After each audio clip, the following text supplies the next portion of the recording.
Hey, it's Conrad Thompson, and you're live right now at 83weeks.com. And of course, we couldn't do it without the one and only Eric Bischoff. Eric, we are live just moments after Money in the Bank 2024 from Toronto. What'd you think of the show? I love the first 15 minutes, and it just hit such a lull between the first 15 minutes and the last 20 minutes that it was, I mean, I'm glad I watched it, but it's not going to go down as one of the more exciting pay-per-views I've seen out of WWE. That's for sure. Do you think it was because it was more domestic? I mean, I realize it was so technically international because it was Canada, but we've seen them in recent months going, to corners of the world that don't normally get a lot of WWE. And I had multiple people message me during the show to say, man, this crowd sucks. I don't know if I agree that they suck, but it was a different crowd. What did you think of the crowd tonight? The crowd was fine. I mean, they had a hot crowd. I just think there was the matches. I mean, the Damian Priest. I mean, what was up with that? That was slow, and with Seth and Damian, it was slow. It was awkward. I know Seth's been off for a while. He's coming back from an injury. You kind of would expect the ring rust, but I think Seth actually looked fairly sharp considering how long he's been off. Damian just, man, I don't know if he just had a bad night tonight or what, or if the chemistry was, I don't know what it was, but that match was slow, plodding. It looked to me like Damian was unsure of himself a few times in the middle of the match, and I don't know what went on with that finish. Still can't figure it out. It looks to me, I went back and watched it on the phone. It looks to me like, I mean, I don't know. I'm guessing Priest forgot to kick out at 2. That's the only thing that makes sense to me. Yeah. I don't know what that finish was, but that was like the beginning of that match was the beginning for me of me going, I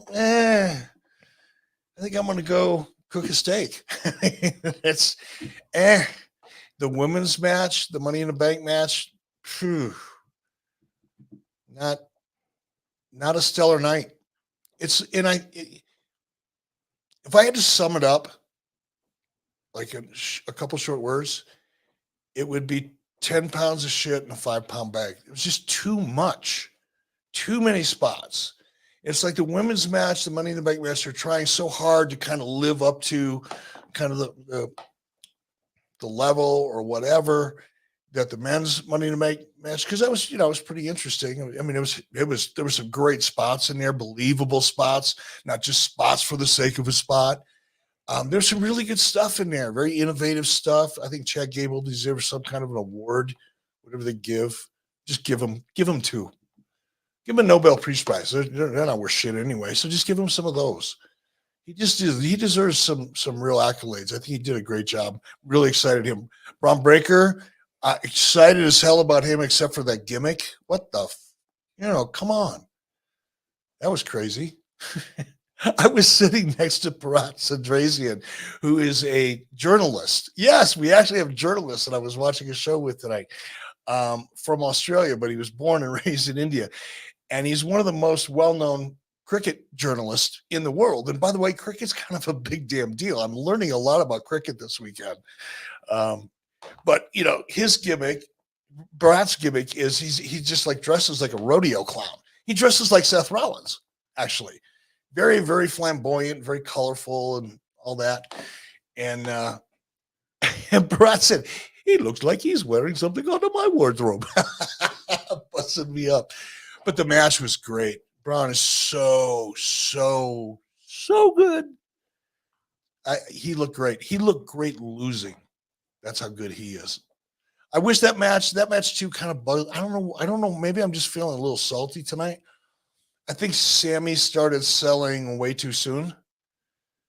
Like he was selling like he wasn't going to make it, 6 minutes after that match started or 5 minutes after that match started. It would have been more interesting for me personally if it would have been a little more back and forth until the end of the second act, a little over halfway through that match.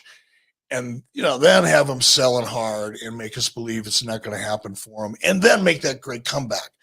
But the way it was laid out, he was selling for such a long period of time that There's no sympathy. There's no empathy. There's no, come on, you could do it. You could do it, because he's been selling for too long. For me, I'm not an expert. I'm not a wrestler. I'm just telling you what I like to watch. That's all. Well, we're glad that you guys like watching us here at 83weeks.com. Be sure to hit that subscribe button and turn on the notifications bell if you haven't already.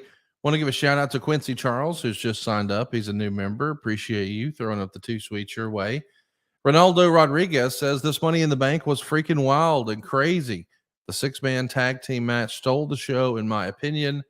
So we see a different opinion there. They like the main event. I watched with some casual wrestling fans tonight, and a lot of people were asking, hey, who's that guy again? And who's that guy again? And I think the announcers and everyone has done a great job trying to give some credibility to Jacob Fatu. And I was thrilled to see him in the main event tonight. But they are still trying to establish some new faces and perhaps Solo as a top guy. How do you think they did with that tonight, Eric? Well, I was going to ask you, Conrad. I didn't, because, my studio is out in the bunkhouse, which is a walk from my house. So I actually left before the finish of the main event. So what was the finish, actually? I didn't see it. The Bloodline retains. Solo was able to pin Cody Rhodes in the 6-man Who's the ref? fair. Where'd the ref come from?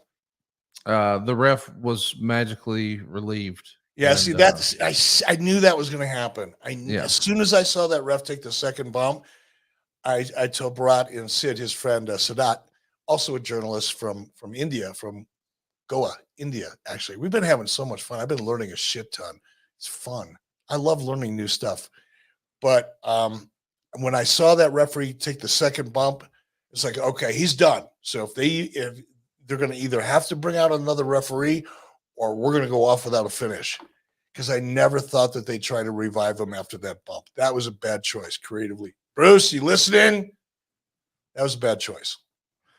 I can't wait to ask you about the choice to announce John Cena retiring. But before we do, I want to mention we ran a poll here at 83weeks.com. What are your thoughts on the PLE overall? Did you think it was great? That got 37% of the vote. Did you think it was good? Well, that got 40% of the vote. Did you think it was fine?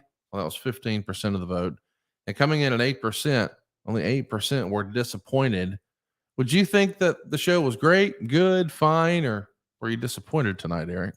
I'd be in the fine category. Like, I'm not mad that I spent a couple hours watching it. And some of it was really interesting. And I really enjoyed watching Randy Owen again, clinic. He's just putting on a clinic every time he steps into the ring. There is nobody better. I was emotionally invested in Kevin because I know what's going on in his personal life, and I know Kevin a little bit. We're actually pretty good friends and stay in touch occasionally. He's a very family oriented guy, so I was feeling for him a lot, and that's why I was interested in it as well.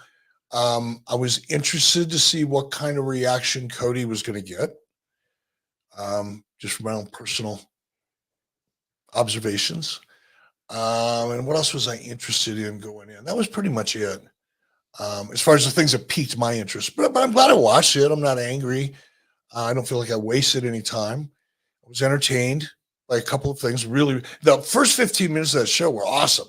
The way they used the graphics to explain and set up Money in the Bank, and the animation. It's just there from a production perspective, notwithstanding the actual content part of the show. From a production standpoint, the WWE is just they're just in their own universe, no pun intended. They don't even look like professional wrestling anymore. They're so far ahead of anything that I used to do, or even WWE used to do back in the 90s. It's just, they're blowing it away. They're so innovative, and I just love watching that. To be honest with you, I'm going to take it to a good, just because of that. The production was so good on the show, and I'm still seeing things that are innovative. And that's one of the things, as I've said to you, Conrad, I don't watch wrestling for the same reason other people watch it. I'm watching it to see where it's going, not where necessarily it is. And to see a show like tonight, and consistently see shows like we saw tonight, where you're seeing such innovative production and creative, outside of the creative of the matches, it's just really, really cool. It's amazing. I'm amazed, really. I just flabbergasted at how good they've become. Yeah, my house actually remarked on some of the camera work. There was a really tight shot that was over Kevin Owens' shoulder when he was in the corner. You could see the cameraman was on the stairs, but you could really get a really tight shot over his shoulder, like what it would look like if you were his tag team partner. I thought that was a really great shot. So glad to see they're continuing to evolve there. They've gotten a lot of kudos and props recently. Hey, And can a I lot of throw you a people, curveball? yeah, I'm sorry to do this to you because you get on a roll like I do. Don't want to take the train off the tracks. But what's going on with Kevin Sullivan? well, I'm glad you mentioned that. We were going to get to that tonight. Kevin Sullivan is in a bad way, and he's going to need a little bit of our help. So we're actually going to have a GoFundMe link in the description for this episode. So be sure to click that donate button and give where you can.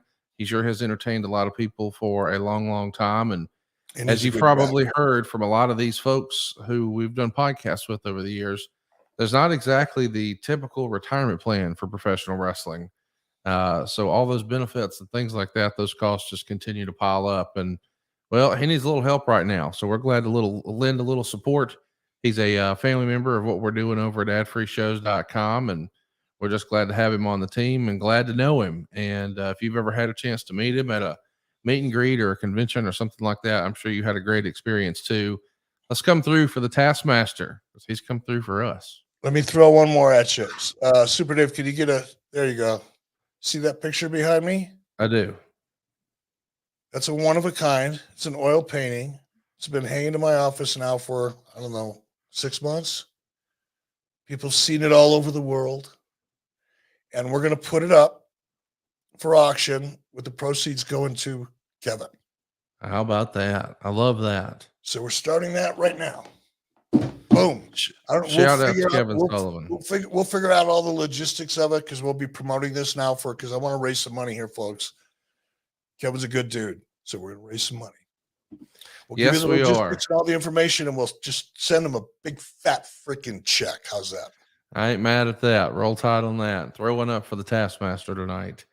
DG says, for me, the last match was boring. They're making new guys way too strong. Overall, not impressed. The Money in the Bank matches were the attention for me. I mean, I think you got to make guys. I think they did a nice step in making those guys. Isn't that funny, Conrad? It's like, oh, they're pushing these guys. Oh, there's too many young guys. They're making them look too strong. Now, the flip side of that is they're not getting any new guys over. They're just sticking with the same top guys. It's like, wrestling fans, gotta love them. Well, here's what we do love about wrestling fans. Some of you know what a good T-shirt looks like. And Eric, can I give you a compliment? That's a fine looking shirt that you got. It's available now. Look how good it makes my tits look. Look at that. Look there.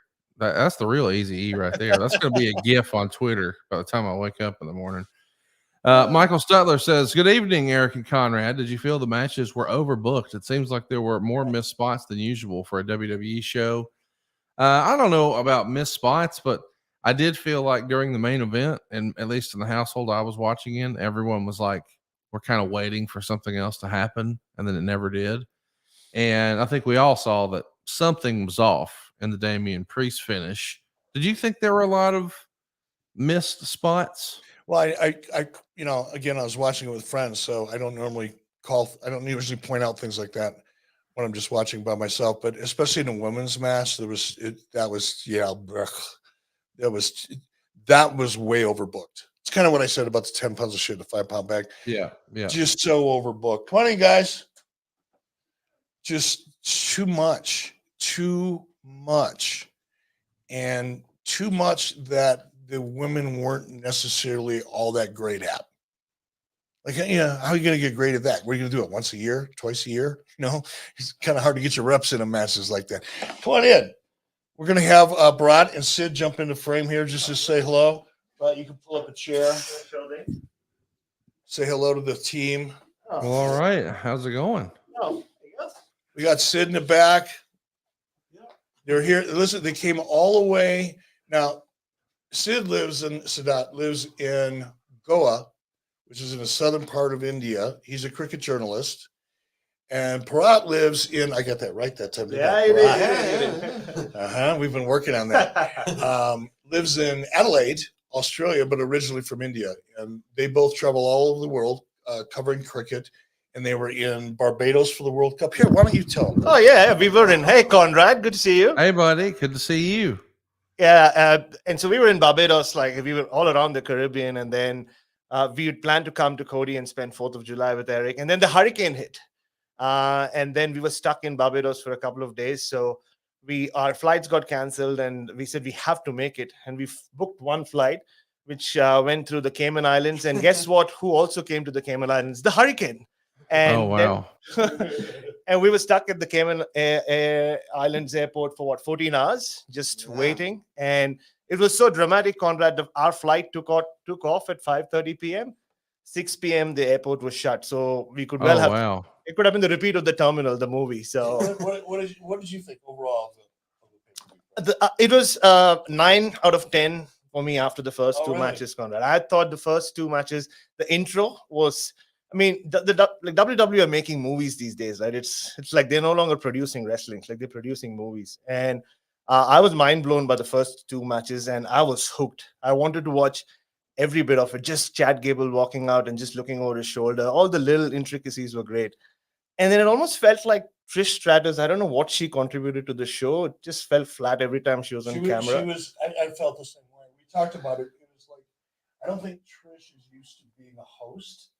I think she's used to being the guest and the star, and it is a little bit of a different role. And I just, to me, she just almost felt awkward. She did, and then she introduces John Cena, and I think the crowd was confused. We were confused because initially he gets all emotional and he says this is the last time, and we're like, okay, is he retiring right now? And then he says, no, there's a retirement tour. And then after that, like the Kiss farewell tour that started in 1979. One-year retirement. Yeah, it's like John Farnham in Australia. He never retires, but he keeps retiring. And then he says, no, but I'll be back in Canada as well. Like, hang on, what's the point of this? Like, what are you saying to us, John? And you thought there'll be a run-in or some sort. And then it just like, the Damon Priest match, both Eric and I and Sid were like, does he understand his character? Like, what is his gimmick? Like, is he wrestling as a big guy? Is he wrestling as a monster? Is he just looks confused. And I think that really came through today. And then the whole distraction with Drew, and they kept looking over their shoulder. And I get it. Eventually, it felt like the title match, the world title match, was just a setup for Drew versus CM Punk. And I think they ended up wasting. I think they ended up wasting this whole CM Punk ruining Drew's moment on this match. Because A, the match was not great. Then B, we had the 2 count, which was it a 2 count? Was it shoulder not? to shoulder. And there's so much confusion. And I would have, and if you know wrestling, if you tease something, that hardly happens. Now we have been teased with this from the moment that Drew tweeted through the match where they're just looking towards the entrance, and then it happens. I'm not surprised it happens. Give me a surprise. Yeah, it was too telegraphed. Like at the moment, and if he had won, I would still be okay. If Drew had won, I would still be okay. But again, CM Punk coming in, I just knew it was going to happen. No, he called it before the show started. Yeah, he did. Yeah, I mean, at the moment, like Damon Priest got the thing, we are like, okay, we know what's going to happen. CM Punk. Because you can't end a PLE these days or have a PLE without CM Punk, so he had to come. And now the only way he was going to come is if Drew. Maybe we're just journalists, Conrad. Like we're too cynical. That's our fault. Maybe all right, you're journalists. Get the hell out of here, guys. Thank you. You're gonna kill my vibe here. Journalists on the show, for God's sake. You're gonna start taking this shit seriously pretty soon. Thanks, guys. We're live here at 83weeks.com, and if you've got a question for Eric Bischoff, you can hit it now. David Hernandez is with us, and he says, for some reason, Money in the Bank wasn't as interesting as Forbidden Door. I think it's because I went with low expectations for Forbidden Door. Like Eric mentioned, he did as well. What do you think? What did you prefer, Eric? 6 days ago, you watched Forbidden Door. Tonight, you watched WWE. Which show did you enjoy more? Oh, there's no comparison. Is this? I guess, I'm surprised I'm saying it because I didn't feel disappointed when I left to come out here. But as disappointed as I am, because I set very high expectations for WWE, because they generally live up to it. I was disappointed in the show. It didn't meet my expectations. But that being said, I would watch this 5 times before I watched one replay of Forbidden Door. There's no comparison. As average as this was, in my opinion, it was light years ahead of AEW. There are some great matches in AEW. I don't want to make a blanket statement like that. There were some high spots and some really cool things in Forbidden Door. But overall, given a choice of how I wanted to spend either 5.5 hours of my life or 2.5 hours of my life, or whatever it was, 3, I'm watching Money in the Bank. We got another question here from Robert Anthony. He says, Eric, if you could pick a topic for Vice or a documentary type show like Who Killed WCW, what would you like to see covered or a deep dive on? We've gotten variations of this question, Eric. Have you had a chance to think about that, about what you might like to see them do next? No, I haven't given that any thought, and there's really nothing that stands out in my mind. I mean, I love history. I love the Tales of the Territories concept. I love hearing about the business from back in the 40s, pre-television, and then certainly the impact that television had on it. So I would almost like to hear from a seasoned television executive, and that would be a historian. And I know the recreations would be tough and all that. I know there's a lot of reasons why my idea isn't a good idea. But for me personally, as a consumer, I would love a really, really well done, maybe 3-part series on the history and evolution of professional wrestling and television, because it's a fascinating story. It's one of the few, other than news, it's one of the original genres of programming that still exists today, and game shows. That was it. News, wrestling, and game shows, for the most part, was the beginning of television time. And wrestling had a big play in that, big part in that. So I'd like to learn more about that. I want to learn more about what you think of this John Cena announcement, and I've got some news about what's been said at the press conference afterwards. But first, we should acknowledge Jake from the Windy City, who says, Eric, I thought your Vince Austin style feud with Cena in 2005 was really underrated and fun. You both had great chemistry. Congrats to John. We got the announcement tonight, much like we did, I guess, last November, that Sting was going to retire. Well, now we know that John Cena is going to retire. He announced that next year's Elimination Chamber would be his last, and next year's WrestleMania would be his last. And he's actually clarified at the press conference tonight, Eric, that he's wrestling the entire calendar year next year. So next year is his last year in wrestling, but that doesn't mean WrestleMania will be the last show. It'll be January to December. So 1 year of John Cena uncensored on Netflix. What do you think of that news? John's a smart dude, and he's finally going to be able to buy that Ferrari collection he's been hoping to own at some point. By the way, check out the Easy E mugs. You got to get with it, folks. Come on, be real. Get the mug, get the shirt, fly it with pride. You'll be glad you did. I think it's great for John. Great business. Great for WWE and TKO. He's going to be printing money.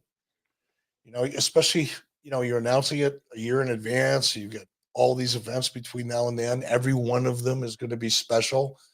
Every one of them is going to have collector merchandise. I'm sure that Mattel and all the other licensees that are associated currently with WWE are going to be investing heavily in John Cena retirement collectible product. And it's just going to be a money-making festival over at TKO and WWE. No doubt about it. I made the analogy about this, I guess, several months ago. So the Cody retirement tour or Kobe retirement tour, like when Kobe Bryant was retiring, like every arena he went to, hey, this is the last time you'll see Kobe in Atlanta, you know. And so they sold tickets and they sold merch. So I'm sure that's coming for Cena. We got a live poll here we just did. What kind of opponent should Cena get at WrestleMania? Should it be someone from his own era? That got 47% of the vote. A young talent was 17% of the vote. Not sure, but he should win. Got 22%. And not sure, but he should lose. Got 13%. And of course, in the live chat, we're asking, hey, who do you think it'll be? And some people are suggesting names like Kurt Angle or The Rock or Randy Orton. If you had to book John Cena's last WrestleMania match, fresh off of this idea that you just heard, that he's got one left, who would you pick? I don't know. but I would pick someone who falls into the category of not Braun Breaker. Braun's a good example. I would start out with people from John's past. That's where I'd start for the nostalgia, right? And to let the story and the momentum and the whole idea of John Cena's retirement continue to build. And once I got through, however, because not, I don't even know if Kirk can wrestle again. Maybe he can, maybe he can't. I don't know. But those people that have been involved with John in the ring in the past, if there's any of them around, it'd be great to start there. And then you start working into the younger, hungrier, up and coming talent and let John have them all, build that momentum. And then whoever the next big deal is going to be, Braun Breaker, just it's going right out there and predicting it again. By this time next year, Braun Breaker's not going to be, if he's not the guy, he'll be in the top 3 guys. I'd let Braun beat him, have John put him over 1, 2, 3. And knowing John, that's probably what he'll want to do, whether it's Braun or somebody else. He's not going to want to go out with a win. I guarantee you. Sorry, not supposed to swear. I was thinking night 2 next year at WrestleMania, Rock and Roman. Night 1, Cody and Cena. 2 ultimate baby faces. Passing of the torch. Cody's already got the torch. What's he passing? The legendary status, I guess. Same thing he'd be passing to Braun, I guess. Yeah. That Catherine Summers is with us here live, and she says, "Hey, Eric, what would you have done differently with the women's Money in the Bank match? Most of the night to me was disappointing. Drinking a beer by my newly built fire pit was better."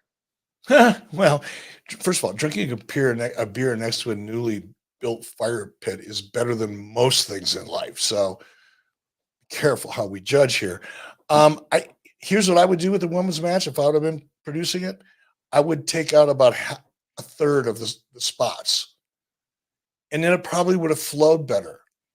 I love the Chelsea Green comedy stuff, her being afraid of heights and all that. I thought that was fun. That's entertaining. It's okay.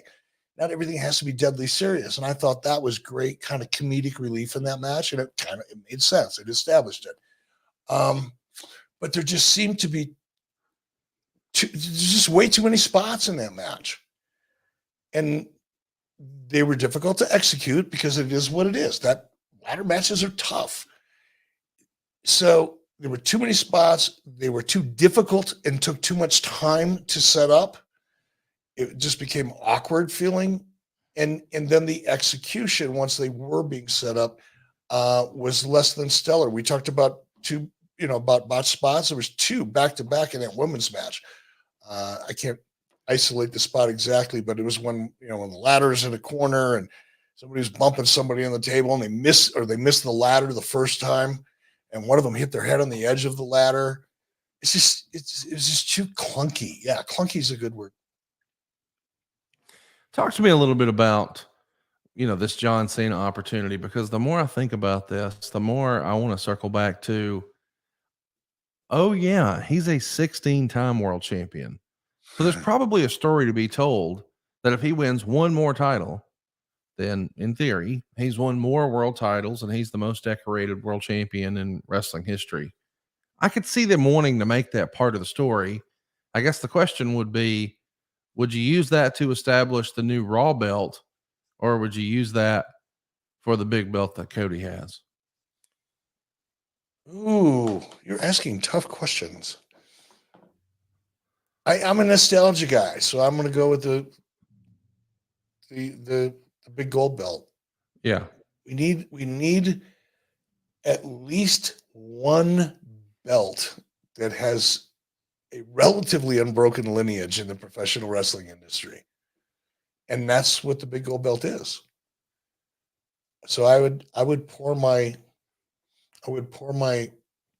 credibility and my nostalgia into that belt, because it'll just make the belt mean so much more down the road.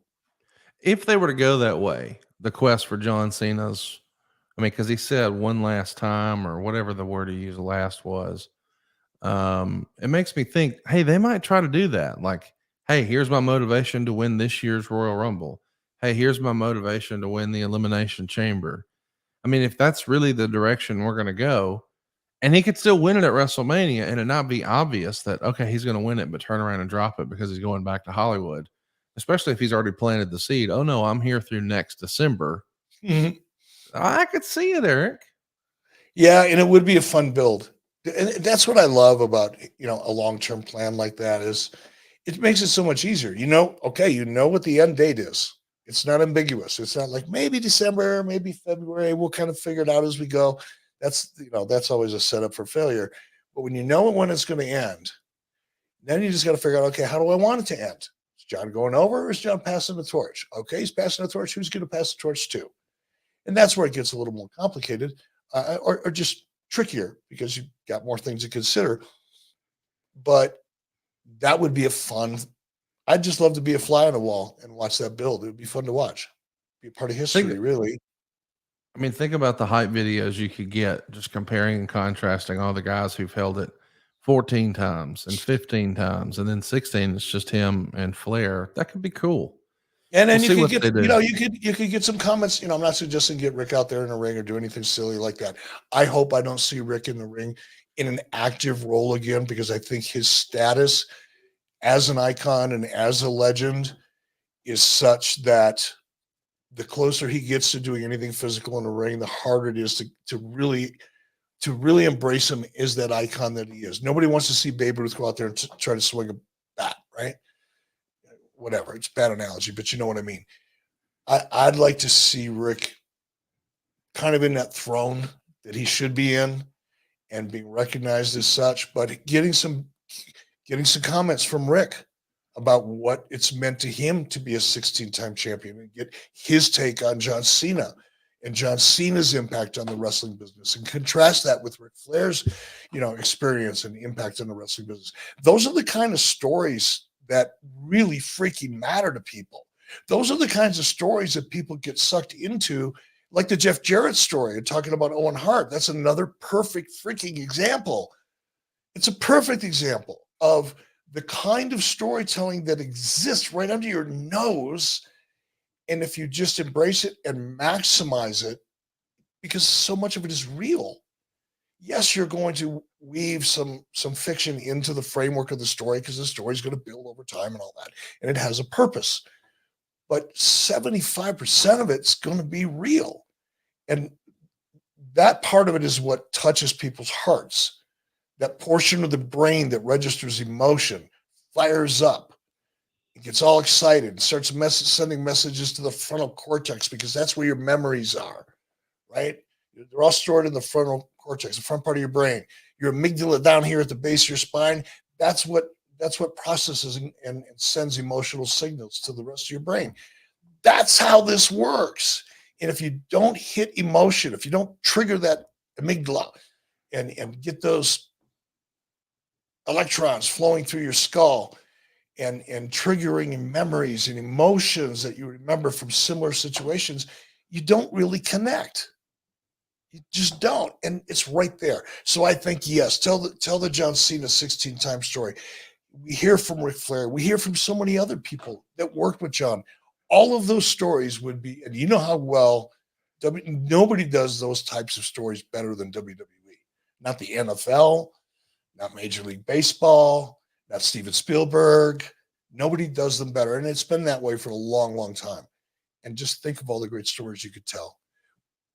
I'm excited about this. Can you tell? I can tell. And we actually did a poll here at 83weeks.com. Would you be into Cena chasing one more title? Yes. Give me that story. Got 53%. Nah, got 34%. And maybe, let me think, got 13%. I don't hate that idea. I kind of dig it. Let's do some questions here. Lord Harkey wants to know, do you think Roman should have come back tonight, Eric? No. Agree. Absence makes the heart grow fonder. Factor. Yep. It's a formula. It's right. It never fails. It's 100% accurate and effective when used properly. So no, not yet. For what? This is a bridge pay-per-view too, by the way. I'm going to call it a pay-per-view. I don't care what everybody else calls it. It's not a tent pole, right? It's just there, and it was good. It was better than fine, I guess, but not much better than fine. But they're not all going to be stellar pay-per-views, just like they're not all going to be stellar pay-per-views in AEW or in TNA or anywhere else. But some of them are going to be the ones that you really expect to be stellar. And I don't think this isn't one of those pay-per-views. So I think it served its purpose well.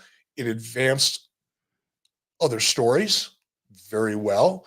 And that was really its purpose. And oh yeah, by the way, they made a shit ton of money in the process. Speaking of a shit ton of money, shout out to Brian Anderson throwing us some cash here with a super sticker. Appreciate you. Thanks for joining the club here at 83weeks.com and throw it in. A long story short, says, hey, maybe Cena versus a Russian. I've seen that story before. Robert Anthony says, question for both. Do you think the product quality will go up or down with the uncensored Netflix era that's coming up? Could you see it becoming more like HBO style shows with drama or more gimmicky? Yeah, I mean, listen, that's probably worthy of its own show, Eric, but I like the idea of being able to paint outside the lines. What about you? Yes, short answer. However, just don't go too far. Just do we want to see it more edgy, more mature, maybe something more akin to some of the things that we saw back in the Nitro era? They call it the Attitude Era. Yeah. I mean, loosen up a little bit on language, but I don't want to hear F-bombs as much as I break the rules here, even on YouTube. And I pretty much talk like a truck driver or a sailor.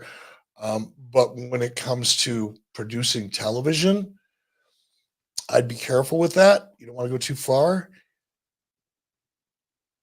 But I don't think they're going to change it. I don't think it's going to be that radically different because they still have, even though they can get away with it because it's Netflix, it's still the WWE brand. And advertisers aren't going to sit back and distinguish between what they saw on Raw and what they saw on USA Network. Whatever, what they saw on Netflix and what they saw on USA Network. They're not going to make that distinction. They're going to associate what they read about in the trades, some of the issues that come up in terms of going a little bit more mature, shall we say. And then they're not going to care. So I just hope they don't go too far. They've got such a good thing going right now. I mean, tonight was but for the most part, they're damn near flawless when it comes to the way they produce and the success that they're having. They're improving year over year ratings almost every week. And that's hard to do in today's environment. So I just hope they don't mess with that form. It's like if it's not broken, don't mess with it. Well, we're not messing with it here. We're glad that you guys are with us here live at 83weeks.com. Encourage you to hit that subscribe button, turn on the notifications bell. Anthony's with us here and says he just saw the John Cena press conference. He stated he's done with in-ring action completely, not just WWE, wants to do 30 to 40 appearances and wants to be in WWE in a backstage presence for a long time. Andrew Culp says, either you or Nash were recently talking about great pizza places in Detroit.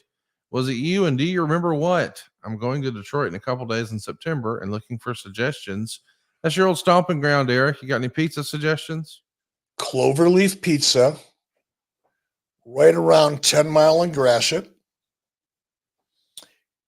One of the best Detroit-style pizzas. If you want to hear a little history, Italian family come to Detroit to work in the automotive industry, like families from all over the world, all over, obviously, the United States. And they each found their own little neighborhoods that they kind of assimilated in. And you'd have an Italian neighborhood over on this part of town, and then you'd have the Polish neighborhood right next to that, and you have the German neighborhood over here. It was really cool, by the way. I loved living like that because I got exposed to a lot of really good food as a kid that I never had before. But they didn't have a lot of money back in the day. They wanted to open up a pizzeria, and they couldn't afford pizza pans. So they found out that if you go over to the River Rouge plant, which was one of the original Ford plants on the Rouge River in Detroit, there were a lot of oil pans that for whatever reason were flawed. There was something wrong with them, right? So they threw them out and discarded them, melted them back down and made more shit out of them. So these Italians would go in and snatch these oil pans because they were perfectly good and they were good for baking pizzas in. That's how deep dish pizza was invented in Detroit. And then it spread to Chicago and in other places. But there you go. Cloverleaf pizza. Tell them Eric Bischoff sent you. And you can thank me. Take a couple pictures, send them my way on X, and I'll post them for you. 10 Mile Grass. You'll be glad you did. Right down the road from the Plum Pit, which is one of the oldest head shops. It's not the Plum Pit anymore. It still looks like the Plum Pit, but it's one of the oldest head shops in America. Just saw a suggestion I thought you might get a kick out of. What if it's Randy Orton who actually beats Cody Rhodes for the world title and John Cena wins the Royal Rumble and it becomes John Cena versus Randy Orton one last time at WrestleMania for him to have the opportunity to beat Flair's record? But they got to be fun. They got it'll be fun as hell, but they got to beat Cody to do it. Well, that's a good call. Plenty of time to see what happens. It's one of those things when you're sitting around booking, you're going to go, yeah, it's a really good idea. But what happens over here? But that's what makes booking fun when you're in a room with the right people. We asked live here, when should Roman Reigns return? SummerSlam got 53%. Survivor Series got 19%. Around Christmas was 7%, and 22% voted with the Royal Rumble. How long would you keep Roman on the sidelines, Eric? Royal Rumble. Because he's still alive. I mean, how many times did they reference Roman Reigns in tonight's show? Every week, every day. They're keeping him alive. He's got a strong pulse and presence. And the more they do that, the larger the demand and the absence that makes the heart grow fonder, that factor begins to factor up. And people want him more and more and more until he finally shows up. And when he does, he is going to be a baby face to rival Rock. Another prediction. I'm running about 98.6% right now, so I can afford to throw a couple haymakers out there and still keep my dignity. Ask a Bum is going to ask our last question tonight here at 83weeks.com as we're home stretching here on our Money in the Bank live reaction show. Ask a Bum says, hey, here's a plot twist. Bischoff turns out to be the real leader of the bloodline. He's been funding Solo's coup. I don't know why, but that makes me laugh. That'd be fun. Mobrador says, if you could book Cena's last match, what is it? You know, I know we're just off the cuff sort of fantasy booking stuff, but do you have a perfect opponent in mind, Eric? Mine would be Braun. I'd like to see, because I know he's going to be the next big deal. I'd love to see John Cena be the man that put him over the edge, pushed him over the edge in that direction. And the part of that is because, you know, I just talked to his dad a couple of days ago. So even I don't know Braun. I'm sure I talked to him when he was a little kid, but it's not like I have a relationship with him. But I'm pretty tight with his dad. So that's probably why I'm pushing. It's nepotism. It's just, it's still. No, I get it. Well, listen, we love nepotism and we love you guys. Thanks for joining us here live for a live reaction to Money in the Bank. It was a good show, not a great show. We advanced the storyline, and I think we're all fired up for SummerSlam. We'll be there, and you will too, and we'll see you right back here at 83weeks.com. Get the merch.